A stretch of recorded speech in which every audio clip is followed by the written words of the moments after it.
जय हिंद साथियों, नमस्कार दोस्तों। स्वागत है आपके अपने YouTube channel education first information 2.0 में। साथियों, ये वीडियो आपके लिए महत्वपूर्ण होने वाली है क्योंकि साथियों इस वीडियो में हम आपके लिए कराने वाले हैं एमए पॉलिटिकल साइंस का छठा paper. MA political science first year का छठा पेपर, जिसका साथियों पेपर का नाम है यानी बुक का नाम है आपकी प्राचीन भारतीय राजनीतिक चिंतन। क्या? प्राचीन भारतीय राजनीतिक चिंतन। और साथियों आपका ये पेपर 6 है, जिसका पेपर कोड है साथियों G273 आपका साथियों पेपर कोड है। और साथियों इसमें हम आपके लिए इंपोर्टेंट क्वेश्चन कराएंगे। साथियों इसमें आपके लिए वेरी वेरी इंपोर्टेंट क्वेश्चन कराएंगे जो साथियों परीक्षा की दृष्टि से अति महत्वपूर्ण है। तो चलिए साथियों बिना रुके वीडियो की स्टार्टिंग करते हैं। यदि साथियों आपको वीडियो पसंद आए तो वीडियो को लाइक करें, शेयर करें और हमारे चैनल को सब्सक्राइब करें, ताकि साथियों जैसे ही हम नेक्स्ट वीडियो अपलोड करें उसकी नोटिफिकेशन आपके पास सबसे पहले पहुंच जाए। तो चलिए साथियों वीडियो की स्टार्टिंग करते हैं। साथियों बुक का नाम है प्राचीन भारतीय राजनीतिक चिंतन। क्या? प्राचीन भारतीय राजनीतिक चिंतन, MA first year political science, course 6, Chaudhary Charan Singh University Meerut. Latest syllabus ancient Indian political thought. क्या? एंसेंट इंडियन पॉलिटिकल थॉट, ये साथियों आपका यानी प्राचीन भारतीय राजनीतिक चिंतन, ये आपका साथियों बुक का नाम है। और साथियों इस वीडियो में आज हम आपके लिए सेकंड यूनिट कराएंगे। कौन सी? इस वीडियो में चलिए आगे देखते हैं। सेकंड यूनिट है मनु वाली। साथियों अभी आपका फर्स्ट यूनिट में से क्वेश्चन बचे हैं। फर्स्ट यूनिट जो है साथियों आपकी उसमें से क्वेश्चन बचे हैं। अभी हमने उसमें से एक क्वेश्चन कराया है, बाकी साथियों क्वेश्चन हम उसके कराएंगे इंपोर्टेंट। उससे पहले साथियों हम आपके लिए मनु, कौटिल्य और साथियों शुक्र और रामायण और महाभारत में से कुछ जो इंपोर्टेंट क्वेश्चन है साथियों उनमें से करा दें। उसके बाद हम पहले यूनिट पर आएंगे। हाँ, हालांकि हमने पहली यूनिट से एक क्वेश्चन करा दिया है, आप उसको ध्यान से देख लें। और साथियों आपके लिए महत्वपूर्ण चीज बता दें, आप मनु के जो सप्तांग सिद्धांत हैं, कौन सा क्वेश्चन? मनु के सप्तांग सिद्धांत। साथियों उसको आप मोस्ट समझें। इस वीडियो के बाद हम सप्तांग सिद्धांत कराएंगे। ठीक है साथियों, आज हम पहला क्वेश्चन करा रहे हैं, लेकिन बुक का क्वेश्चन है साथियों 8वां। राज्य के कारणों एवं राजा के कर्तव्य के संबंध में मनु के दृष्टिकोण की विवेचना कीजिए। ये साथियों 2020 में क्वेश्चन आया था। अथवा राज्य की उत्पत्ति के विषय में मनु के विचारों का परीक्षण कीजिए। अथवा मनु द्वारा प्रतिपादित राजा के कार्यों एवं शक्तियों की विवेचना कीजिए। क्या मनु का राजा निरंकुश है? समीक्षा कीजिए। साथियों ये आपके 3 क्वेश्चन हैं, इनमें से साथियों कोई भी आ जाए आपको उत्तर ये लिख देना है जिसे हम कराने वाले हैं। और साथियों मैं आपको बताता हूं कि क्वेश्चन का पूछने का तरीका बदल सकता है, लेकिन साथियों क्वेश्चन जैसे अब हम बताएं कि राज्य के कार्यों एवं राजा के कर्तव्य के संबंध में मनु के दृष्टिकोण की विवेचना कीजिए, या राजा की उत्पत्ति के विषय में मनु के विचारों का परीक्षण कीजिए, या ये आ जाए या ये आ जाए, सेकंड थर्ड जो भी कोई सा भी आ जाए साथियों इनमें से तीनों में से। साथियों आपको उत्तर इसी तरीके से करिए, आइए मैं बता रहा हूँ कि आपका उत्तर ठीक होगा। ठीक है साथियों, तो चलिए साथियों उत्तर की तरफ चलते हैं। राज्य की उत्पत्ति, राज्य की उत्पत्ति ये साथियों आपको ब्लैक डॉट से डालनी है। मनुस्मृति के 7वें अध्याय में राजधर्म के सिद्धांत का प्रतिपादन करते हुए मनु द्वारा राज्य की उत्पत्ति का वर्णन किया गया है। इसके अनुसार सृष्टि की प्रारंभिक अवस्था बहुत भयंकर थी। उस समय न कोई राज्य था और न राजा, तथा इनके अभाव में दंड व्यवस्था का कोई प्रश्न ही नहीं उठता था। राज्य और दंड व्यवस्था के अभाव में मनुष्य को आसुरी प्रवृत्तियों को खोलकर खेलने का अवसर मिलता था, जिनके परिणाम स्वरूप चतुर्दिक अराजकता का अखंड साम्राज्य था। चारों ओर भय का वातावरण व्याप्त था और सभी लोग इस स्थिति से त्रस्त थे। ऐसी स्थिति में ईश्वर ने सृष्टि की सुरक्षा के लिए राज्यपति यानी राजा की उत्पत्ति की। ईश्वर ने इंद्र, वायु, यम, सूर्य, अग्नि, वरुण, चंद्रमा, कुबेर का सारभूत नित्य अंश लेकर राजा की सृष्टि की। इस प्रकार राज्य राजा की उत्पत्ति ईश्वर द्वारा हुई, किंतु राज्य की उत्पत्ति से संविदा सिद्धांत का भी आभास होता है, क्योंकि राजा की उत्पत्ति शक्तिशाली व्यक्तियों के वेग से प्रजा के इधर उधर भागने पर संपूर्ण चराचर की रक्षा के लिए हुई। जिन देवताओं के सारभूत तत्वों से, आगे देखते हैं साथियों, सारभूत तत्वों से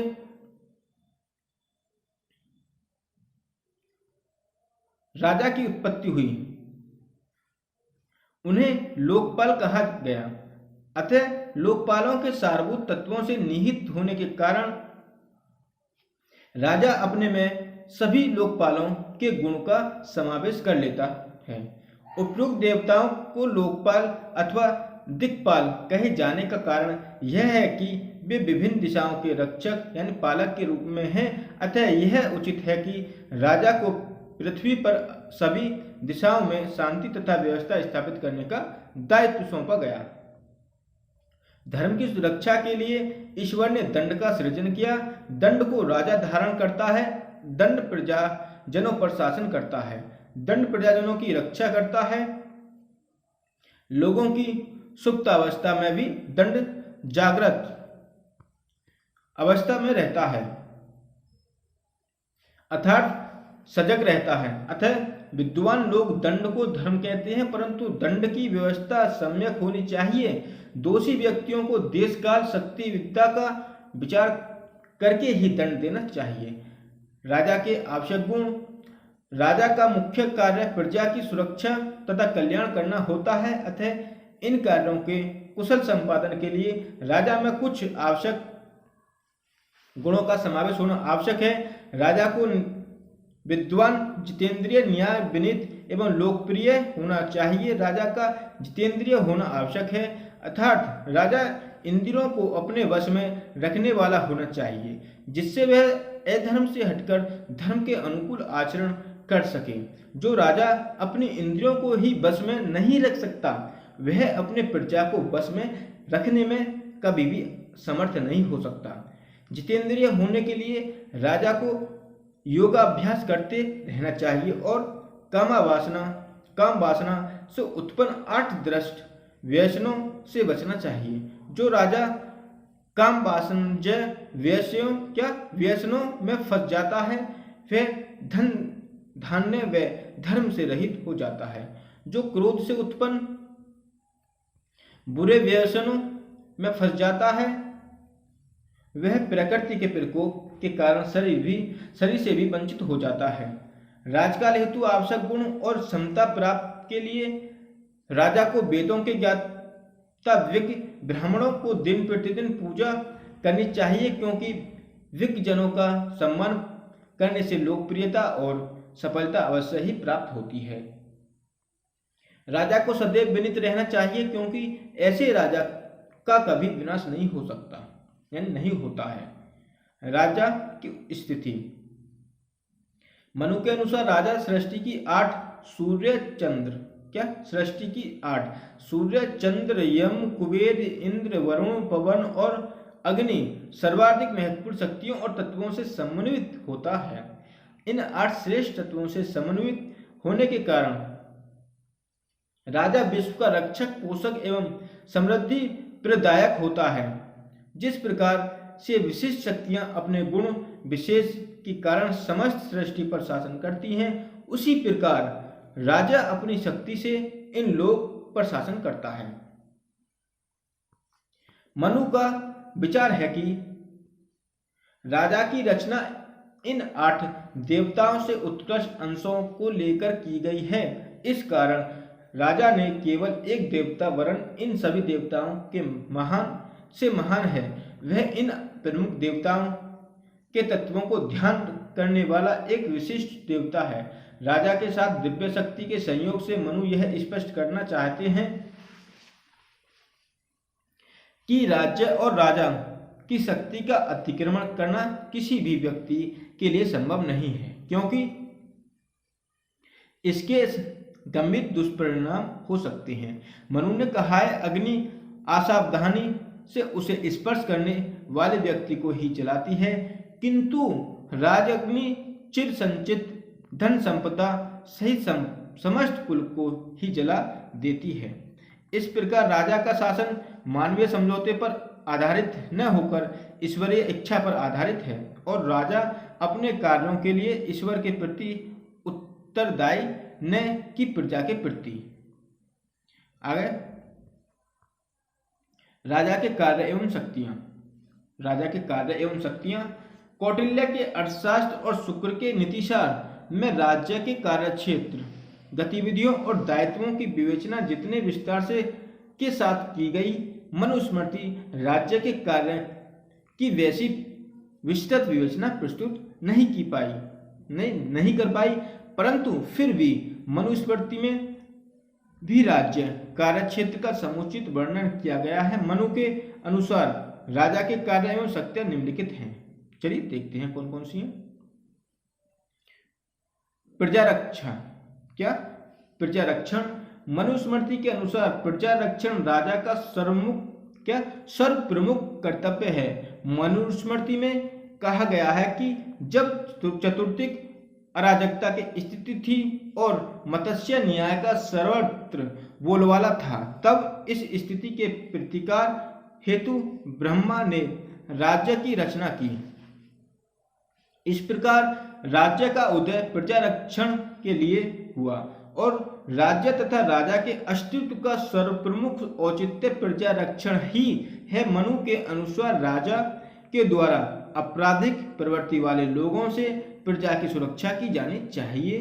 राज्य के द्वारा यह कार्य दंड शक्ति के प्रयोग के आधार पर ही किया जा सकता है। शक्तिशाली व्यक्ति निर्बलों के प्रति उचित व्यवहार करे, इसके लिए राजा को आवश्यकता अनुसार दंड शक्ति के प्रयोग के लिए तत्पर रहना चाहिए।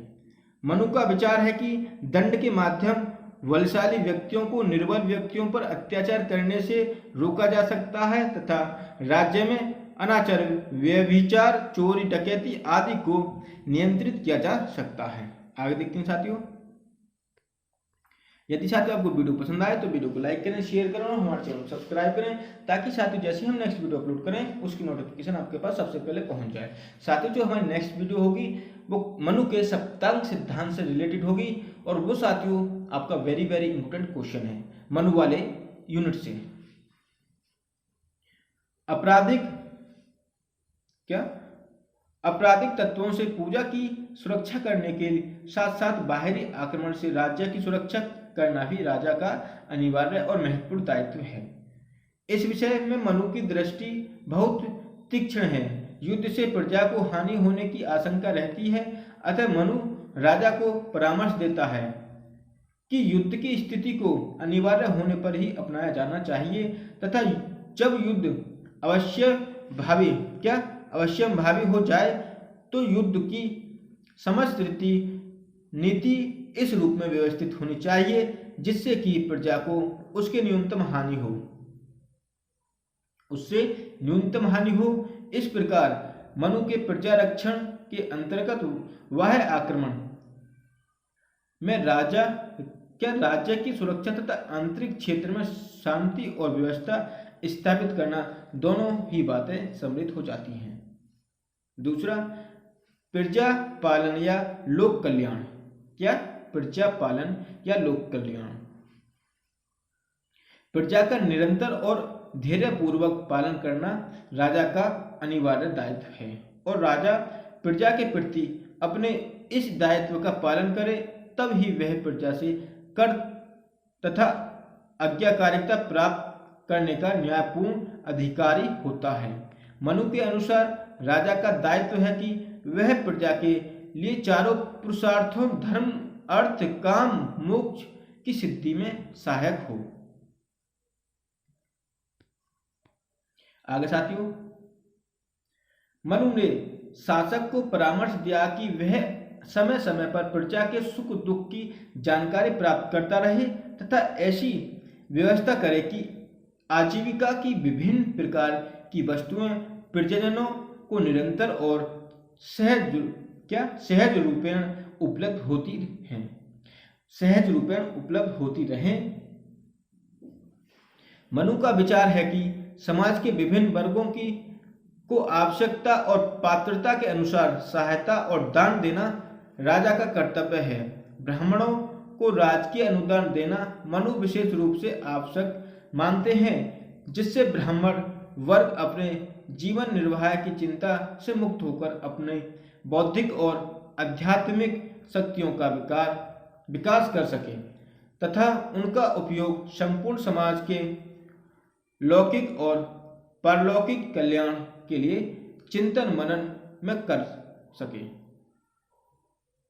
मनु के अनुसार राज्य को संतान विहीन स्त्रियों, विधवाओं तथा रोगग्रस्त स्त्रियों की देखभाल करनी चाहिए। स्त्रियों की संपत्ति को हड़पने वालों को कठोर दंड दिया जाना चाहिए। जो व्यक्ति लापता हो गए हैं, राज्य को उनकी संपत्ति अपने संरक्षण में ले लेनी चाहिए, लेकिन उनके लौट आने पर उनकी संपत्ति उन्हें लौटा दी जानी चाहिए।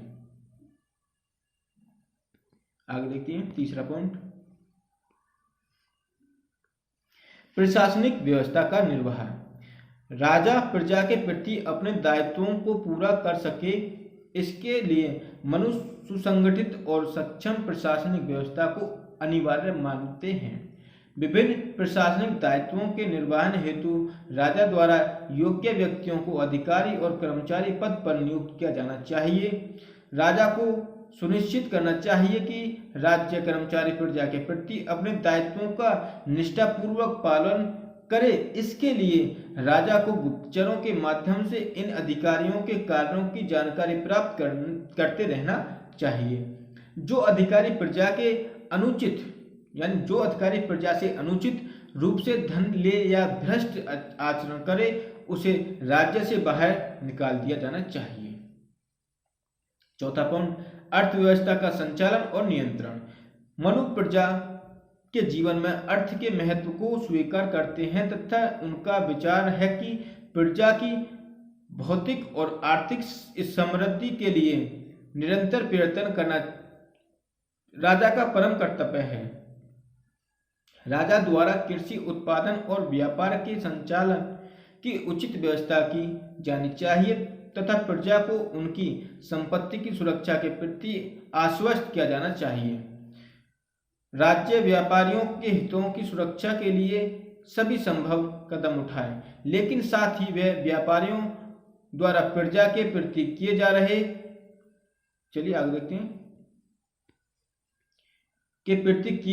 जा सकने वाले आर्थिक अपराधों तथा मिलावट, कम तोलना और अधिक मूल्य लेना आदि से प्रजा की सुरक्षा करें।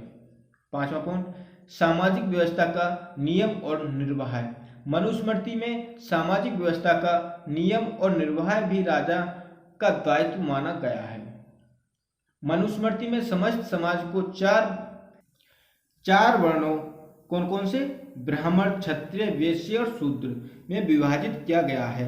राजा से यह अपेक्षा की है कि वह समाज में सभी वर्णों के सदस्यों के लिए निर्धारित कर्तव्यों के पालन को सुनिश्चित करें।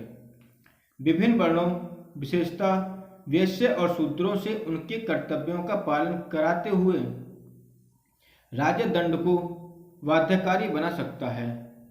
इसी प्रकार मनु ने लोगों के जीवन में 4 आश्रमों ब्रह्मचर्य, गृहस्थ, वानप्रस्थ और संन्यास की व्यवस्था की है। सभी प्रजाजन आश्रम व्यवस्था का निर्वाह करते हुए जीवन व्यतीत करें, यह सुनिश्चित करना राज्य का दायित्व है। छठा पॉइंट, न्याय की व्यवस्था।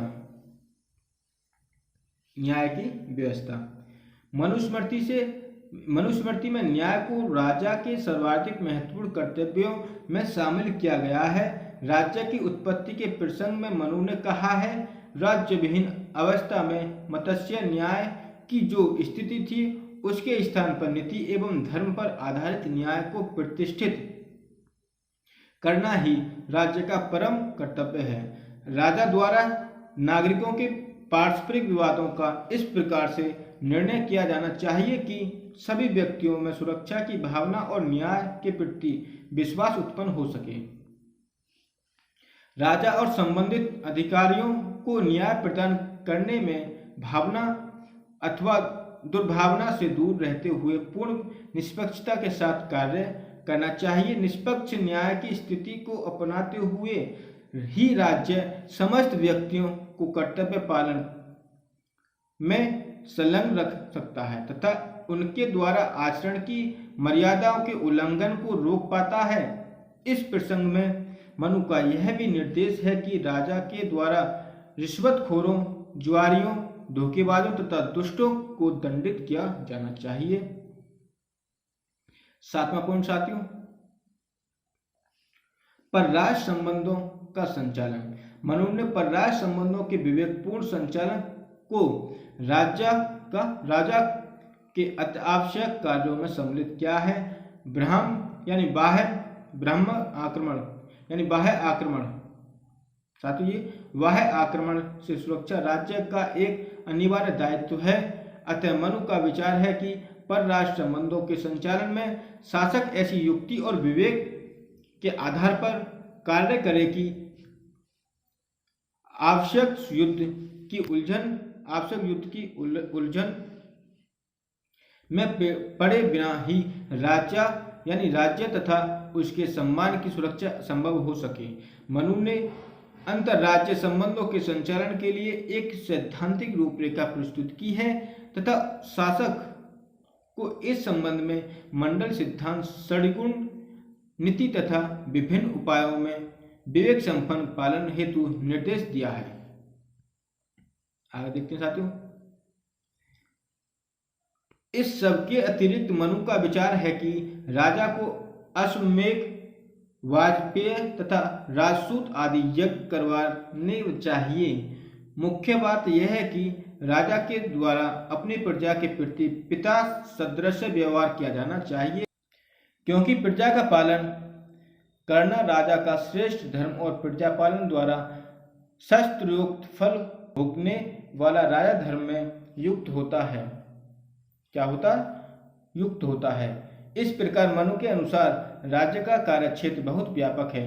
केवल मोटवानी के अनुसार मनु के निर्देशन में राज्य द्वारा बनाए जाने वाले अनेक कानून, कौन से अनेक कानून वर्तमानकालीन राजशास्त्र के विद्यार्थी को साम्राज्यवादी प्रतीत होंगे।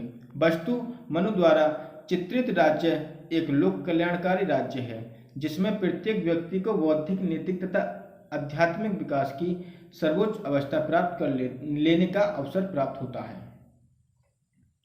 अगला पॉइंट साथियों, क्या राजा निरंकुश है? इसको देखते हैं।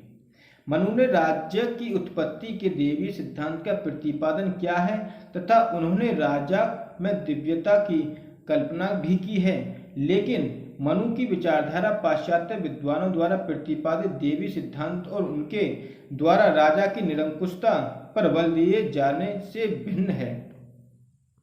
पाश्चात्य विद्वानों ने राज्य की उत्पत्ति के देवी सिद्धांत का प्रतिपादन करते हुए राजा को निरंकुश सत्ता प्रदान की है।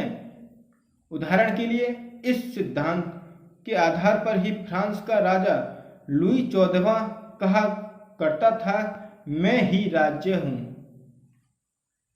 मेरी इच्छा ही कानून है, मैं इस पृथ्वी पर ईश्वर का प्रतिनिधि बनकर शासन करता हूं। किंतु मनु ने राजा को ऐसी कोई निरंकुश सत्ता प्रदान नहीं की है। आगे देखते हैं। राजा की सत्ता पर प्रतिबंध। क्या? राजा की सत्ता पर प्रतिबंध। मनु ने राजा की सत्ता पर निम्नलिखित नियंत्रणों प्रतिबंधों की व्यवस्था की। पहला, धर्मगत प्रतिबंध। मनु ने राजा को धर्म के अधीन रखा और इस बात पर बल दिया है कि राजा सदैव ही प्रजा का पालन और उसकी सुरक्षा करे। राजा को देवी अथवा देवांश बताया गया है, किंतु बल उसके देवत्व पर है, न कि उसके अधिकार और मनचाहे शासन करने पर। देवत्व पर बल देने का तात्पर्य यह है कि राजा के द्वारा देवी गुणों के आधार पर प्रजा का पालन किया जाना चाहिए। राजा के कर्तव्यों की सैद्धांतिक मीमांसा के मनु ने अपने ग्रंथ में राजधर्म के नाम से परिभाषित क्या है। स्वयं धर्म से शामिल रहते हुए प्रजा के व्यवहार में धर्म को सुनिश्चित करना मनु के अनुसार शासन का पवित्र कर्तव्य है और राजधर्म की अवहेलना करने पर शासक देवत्व से गिर जाता है। मनु शासक पर धार्मिक नियंत्रण की व्यवस्था करके उसकी स्वेच्छाचारिता पर अंकुश लगाते हैं तथा उसे लोकहित में कार्य करने के लिए प्रेरित करते हैं। संस्थागत प्रतिबंध, आगे देखते हैं।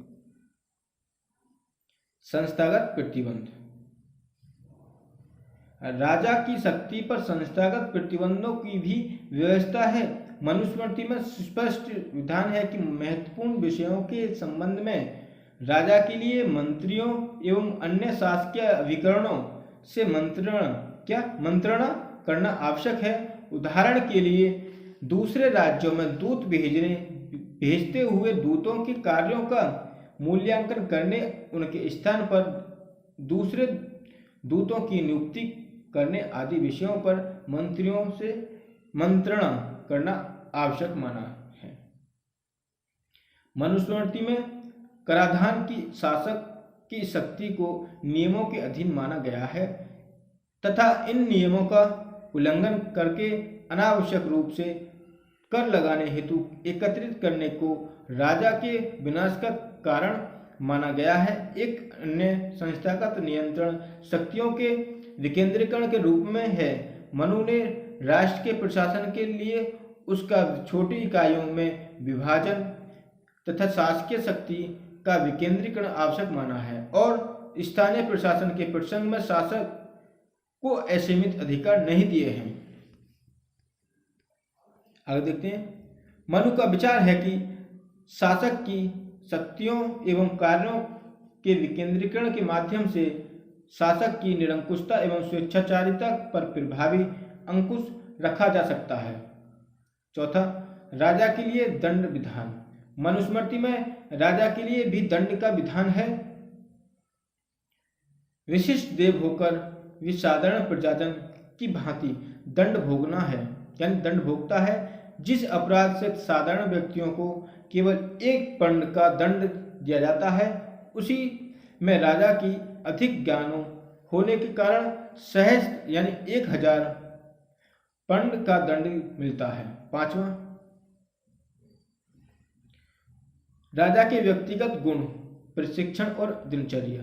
मनुस्मृति में राजा के लिए जिन व्यक्तिगत गुणों पर बल दिया गया है तथा उसके लिए जैसी कठोर प्रशिक्षण और कठिन दिनचर्या की व्यवस्था की है, उसके आधार पर भी राजा के मर्यादित शासक होने की आशा की जा सकती है। मनुस्मृति के अनुसार राजा को विद्वान, जितेंद्रिय, न्याय, विनीत एवं लोकप्रिय होना चाहिए। राजा को काम वासना और क्रोध के सभी रूपों से तथा सभी व्यसनों से पूर्णतः मुक्त रहना चाहिए।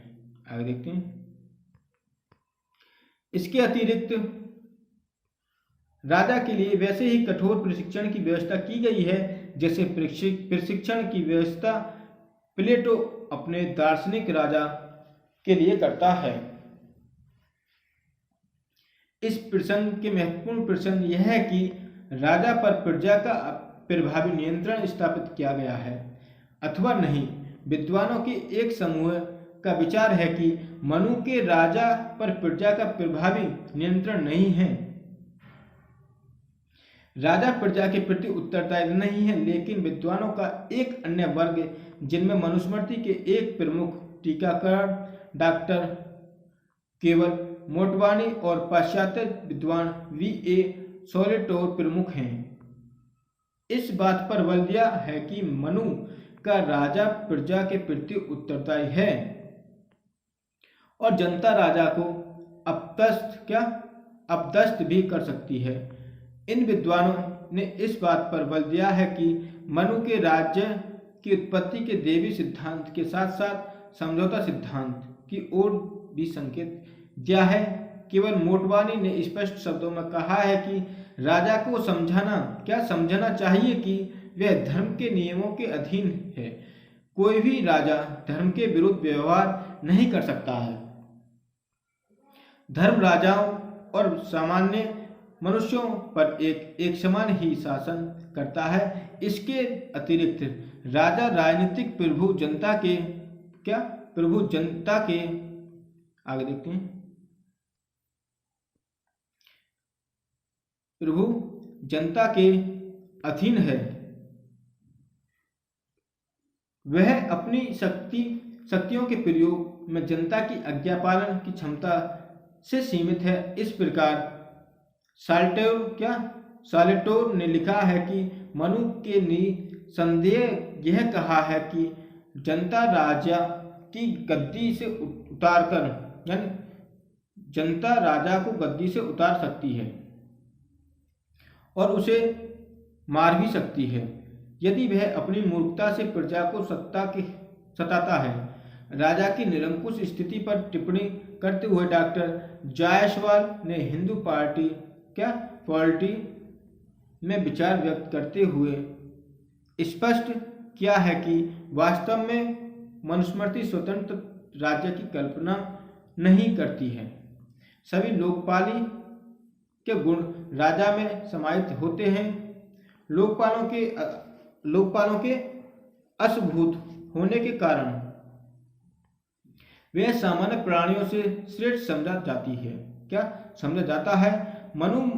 यदि मनु अपने सिद्धांत को यहाँ तक कि सीमित कर देते तो यह कहा जा सकता था कि मनु ने राजा को ईश्वरा संभूत बनाकर, आगे देखते हैं, जनसाधारण को मूक मानकर उसकी आज्ञा का पालन करने के लिए वादा कर दिया है। परंतु मनु ने इससे आगे बढ़कर राजा को अपने गुणों के अनुरूप आचरण करने का जो उपदेश दिया है वही राजा की स्वेच्छाचारिता के प्रतिबंधित करता है तथा वही राजा का धर्म बन जाता है।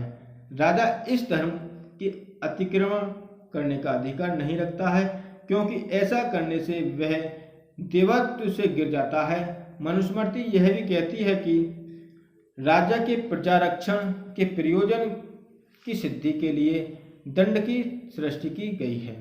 यह दंड वृहत्तेज से युक्त था, अर्थात इसकी भी ईश्वरीय सृष्टि थी तथा यह धर्म का रूप था।